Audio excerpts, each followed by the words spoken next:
Hello, welcome again, Mr. Manuel. And now you're the co-host as far as, now I make you co-host. So you can show your presentation and we can listen you, please. Yeah, sure. Can you give me just a few minutes to open the Sure. presentation? Yeah. If you couldn't find, I have it already in my computer if you need it. Yeah, sure. If you can present from your side, and yeah, I think that would So be when great. you talk, I will go forward, okay? Yeah, sure, no problem. Thank you so much. No problem. Now I will share the screen.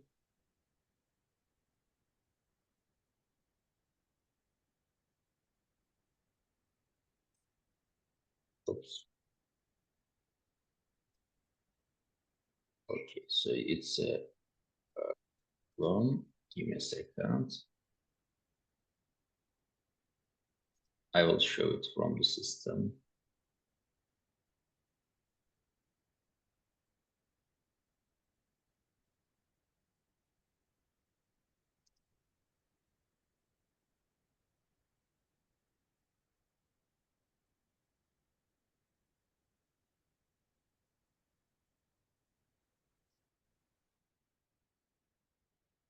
Okay, now we can start.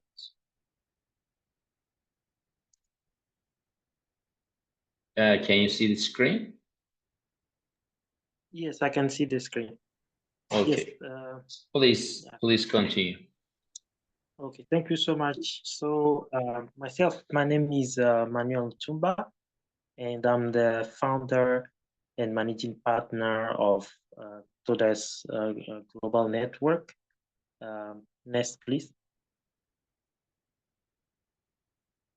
Next page, please. Can you hear me?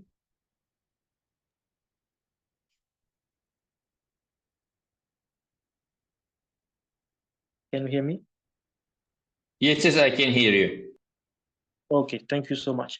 So yeah, I will talk a little bit about today's global network. So today's global network is a public-private global public-private partnership, and established with a vision to support global sustainable development, technological innovation, and socioeconomic progress.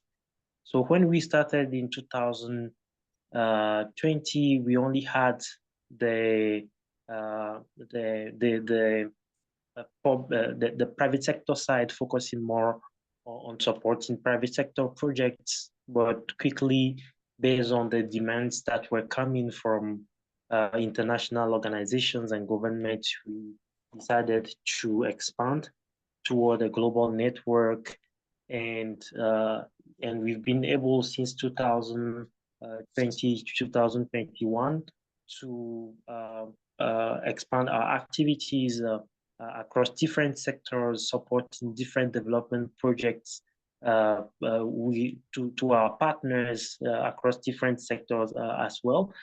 And so here we mentioned our key partners. Our one of our main partners is Airbus, among others. Others are international organizations, and also we had the opportunity to be featured across some mainstream media since 2020, and myself being Forbes 30 under 30 most recently. Next. Yeah, so here we highlighted some of our governing board members. Of course, on the website, you will find the full list of the board members. And so basically, among these board members, alongside Dr. Dario Kamal and Jana de Groot, we are the main people handling the operation side of the network, but the other board members serve as strategic advisory and the support by providing oversight. So the current chairman is Ms. Shelley Brunswick, and deputy chairman is Mr. Luis Salazar, while the other board members support also within some specific sphere cause. Next. Manuel, you're the happiest board member here, as far as I see. Can you hear me? Can you hear me? Yes, I can Hello? hear you. I am saying that you are the happiest board member in the screen now. So, okay, next. Sure. Thank you. So yeah, so basically since 2020, we started by focusing more toward research through our global development policy initiative, and we focused in 2020, 2021 across two strategic mainstreams, one focusing on science and technology, the other one on more toward development studies. And yeah, so we support across on topics such as geopolitics, geostrategy, digitalization, and many more. Next, please. Yes, so in terms of previous implementations, yeah, I think I mentioned that. And also in 2021, we were involved in many key activities in terms of capacity building and training, not just online, but also in person across many events, including the World Expo, which was in Dubai.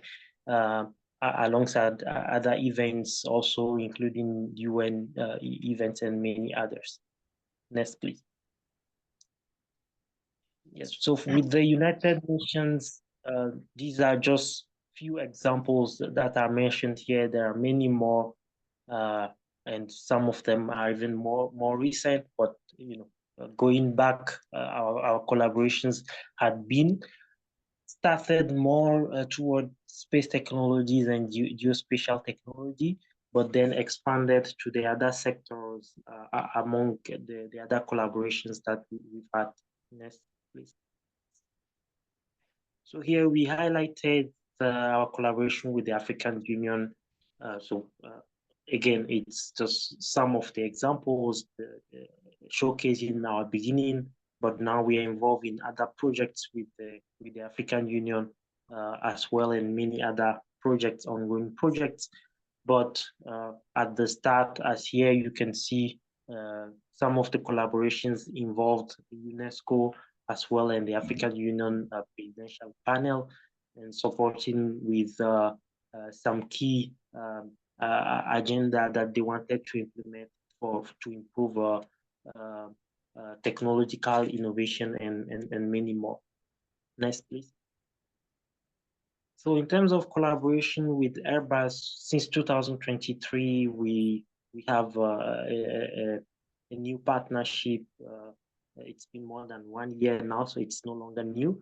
So we signed a partnership with Airbus Intelligence mainly, and focusing more on Africa, Latin America, and the Caribbean. And now we are trying to add the Pacific region as well, more toward a focus on small island developing states, and but among others, also focusing on small nations, not just islands, but small nations in size, because usually they are neglected as part of many projects, but how to involve them and how to, through this partnership, to involve them and to channel some technology transfer and capacity building to these communities, governments, universities, and private sector companies.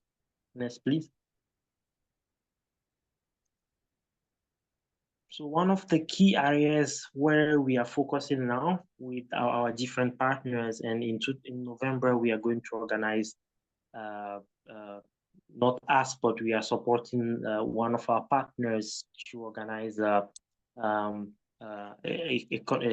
a key conference, high-level event in Cabo Verde that will involve bringing small island developing states, but also with the focus on early warning and satellite data. So the key aspect with early warning is that the early warning initiative, early warning for all initiative was launched in 2022, was announced in 2022, but officially launched in 2023 by the UN Secretary General in order to bring technology data to support climate resilience. And for that, it's important for people to be prepared through relevant technologies, relevant tools, relevant infrastructure. So we are really focusing on that through our partnership with Airbus, having access to satellite data, but also through our community as part of, as we are a member of the UNGRA Private Sector Alliance, bringing that community as well and being able to deliver on this key project that's one of the priorities for the United Nations right now. Last page. Yeah. This is so thank you. That's the brief presentation of what we do basically. Yeah. Okay. So another one that I want to just clarify that what you expect from us with this when you apply the incubator. Yes. So basically, as I mentioned, as a public-private partnership, usually, sometimes some of the highlights the key projects that we are developing in collaboration with government and international organizations can shadow some of the key projects that needs improvement in terms of services to be developed and to be delivered across the private sector or to the civil society as well, depends.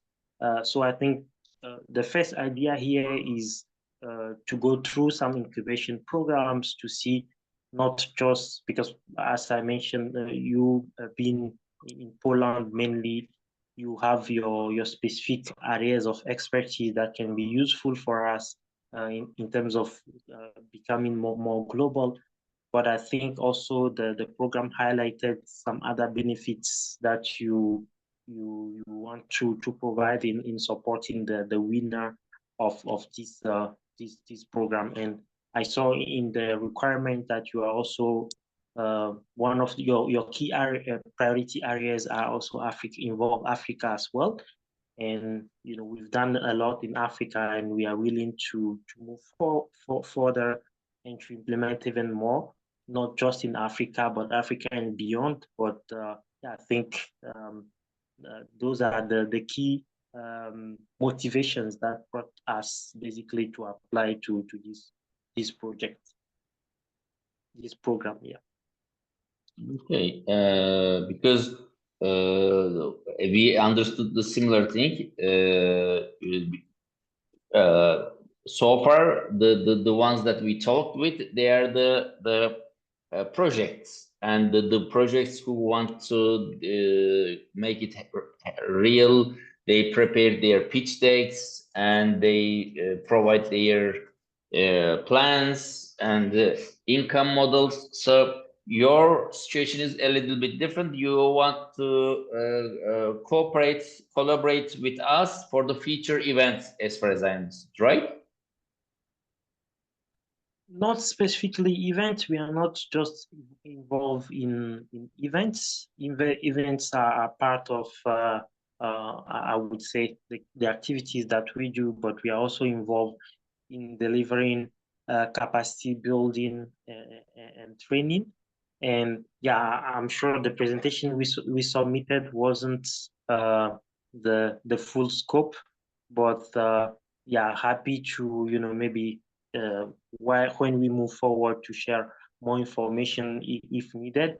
because it's a global network and there are some high-level people involved in the board, so we keep the presentation as simple as possible, because we are also applying to a program that we may not know enough about. So once we get in touch with the people, we get to know them, we are happy to share more info. But in terms of income, so we generate income one way or another through capacity building, but also through consulting by supporting our partners with consulting services. But as I mentioned, there's always a room to learn more and to grow. So so happy for us to learn more through this program and in terms of B2G and B2B, because as I mentioned, B2B in terms of business to government and then B2B in terms of business to business, sometimes the B2G side can shadow the B2B side very easily because collaborations with international organizations and government, they get more visibility and it can easily shadow the B2B side. But our goal now is to improve the B2B side and to integrate a more detailed model moving forward. And, by supporting private sector partners through capacity building, through training, but also through other consulting services that they may need. One might also be government relations that we can support them with. Okay, so as a how you call we can say that network TGN, where is the headquarter? In France, headquarter in or Africa? Because I couldn't find the address when I go to web page. When I click contact, I couldn't see the physical address. Yeah, sure. So in terms of the headquarter, TGN started in Togo, in West Africa, but myself, I'm currently based in New York. So we also operate from New York as well. And as you can see, we have board members from different regions across the world.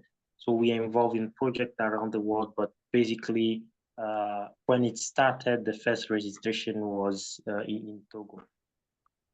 But for example, when you establish this is a non-profit organization or profit organization? Yes, so that's where the nuance is coming in terms of a public-private partnership. So the network itself is a non-profit, fully non-profit, but the consulting side of the network is for-profit. So in terms of the services that we are delivering to our different partners, it's a for-profit model. And that's where it's a public-private partnership. So in the francophone system, it's called GIE. So it's a business, it's a legal registration type that's available in the francophone system. But I'm not sure its equivalent is available in the English system or maybe in Poland system. But yeah, it's available in the French-speaking countries. Okay, and that next Global 360. So this is a project name, or this is also the other name of TGN? I didn't understand that part. Okay, so this is a project name, a project that we would like to develop more, to grow more, and as I mentioned, one of the key aspects, one of the demands in dealing with different stakeholders from different sectors is also the aspect of communication, not just marketing or an event for short term, but a long-term continuous communication, multi-sectoral communication, also providing full coverage, a multimedia coverage. So that's where this idea is coming from, because of course, to communicate the media, they usually need imagery as well, because many media, they showcase what's happening in Ukraine with the war, for example. They use satellite imagery to showcase that, or when they want to showcase the COVID-19 crisis, they use map, and they use satellite or geospatial data to showcase that. So how do we combine those expertise? Because not all the media have those capabilities. So how do we combine those expertise with a multimedia concept that will help to bring forward a multimedia media aspect of the project, but also bringing forward the technology aspect of the project. So that's what we are aiming at right now. Okay. Okay, thank you for your presentation. Do you want to add anything? Because we already on time now. We need to finalize. It's just 3:30 now. And do you want to add anything more? You can share the last sentences with us, and I will close the end the recording. Okay, so I don't have anything specific to add. Thank you for the opportunity to pitch. I know I haven't seen the email on time, but thank you for the opportunity to pitch. Okay. We thank you for your time, and we will let you know as soon as possible the result. I am just stopping recording. Mr. Taner, Mr. Rashid, do you have anything to add? Ask. No, thank you very much. Yeah, just I can ask one thing. Do you have any branch in European Union countries? Because I saw in your pitch deck this Erasmus Plus program. I know it's possible you can join as a third part associated country, non-associated country. But just I very curious about. Do you have any branch in Europe? Yes, sure. So yeah, we at the moment right now we do not have a branch in Europe. So the Erasmus Plus program, we joined the alliance, as a third party, as you mentioned. So, and our collaborations in Europe are always either through our membership to UN alliances, UN networks, or either through private sector partners like Airbus, or sometimes also through our board members, because some of them are based in Europe. But at the moment, we do not have any registered office or registration in Europe yet. Okay, thank you. Okay, thank you for your time. I just stopped recording.